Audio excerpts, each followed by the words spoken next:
We have a saying, flying fighters: lose sight, lose the fight. If you ever lose sight of your competition, your threats to mission success, and it's not those obvious external threats like the economy or perhaps the plastics industry or maybe even the competitors that you have in your individual companies, but it's often those internal threats like complacency, indifference, and apathy, those pesky communication issues, or trying to replace and find new talent within your organizations. If you ever lose sight of those threats to mission success, you will always, always lose the fight.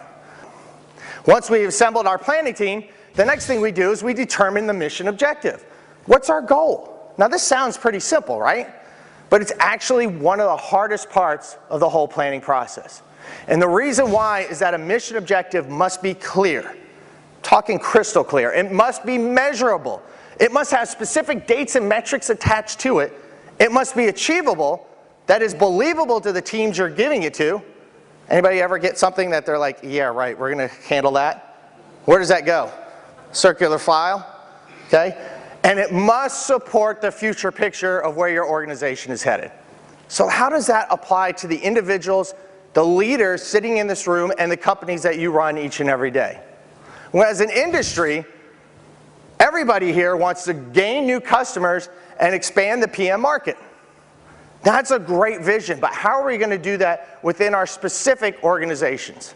Well, I had a chance to talk with Rodney Brennan last night, and he is the Vice President of Metco Industries, Inc., out of St. Mary's, Pennsylvania. And I said, Rodney, what's an objective for your team?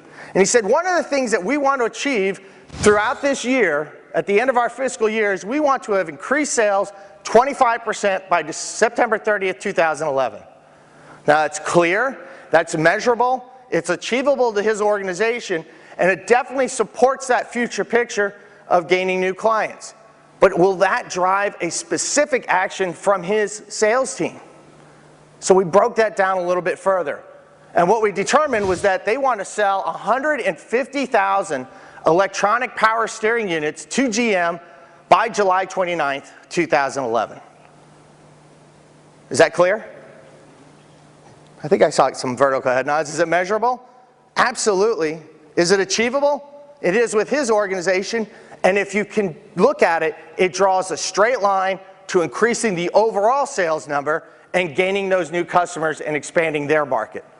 It's a good mission objective. The point that I'm getting at is when you set these out for yourselves, more importantly, when you set these out for your teams within your individual organizations, make sure that they are clear and measurable and that your teams can take specific action against them. What is task saturation? It's the perception or reality of not having enough time, tools, or resources to counter that. And we know that as task saturation increases, errors increase. And we also know that as task saturation increases, performance decreases. We call task saturation the silent killer because it's insidious. It sneaks up on you. In fact, I almost lost a very good friend to task saturation. You see, my buddy was flying F-16s, low level, over the mountains of Nevada in an exercise we call red flag.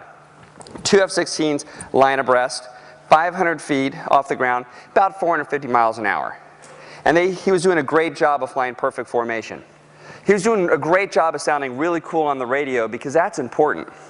Because you could be on fire and screaming like a little girl in the cockpit, but when you key that mic, you got to sound cool like, I'm on fire.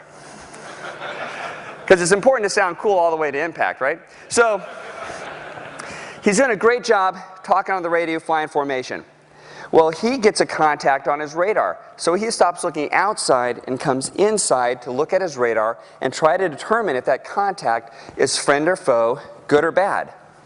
1,001, 1,002, wham! He takes off about 2 feet of a mountain peak that's out in front of him. Now luckily, he's able to stabilize the aircraft and eject. But I guarantee you, if I could have jumped into Skip's cockpit, and oh by the way, his call sign wasn't Skip before the accident, but if I could have jumped into Skip's cockpit right before he hit that mountain and said, hey Skip, how you doing, man? You okay? He would have given me 2 thumbs up and said, Hacksaw, I got it, I'm the man. Task saturation is insidious, and it can be very, very dangerous. Now, I believe that people handle task saturation in one of two ways. 20% of us shut down. They say, you've got it, I'm out of here, I'm going to take a long lunch, see you later. The rest of us channelize. And we call that channelized attention. It's like pulling out a big soda straw, and that's the only thing you focus on to the detriment of everything else.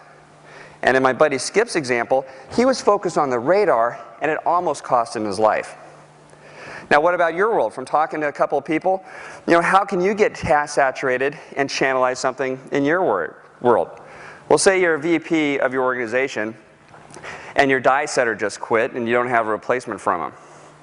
Your copper prices keep increasing.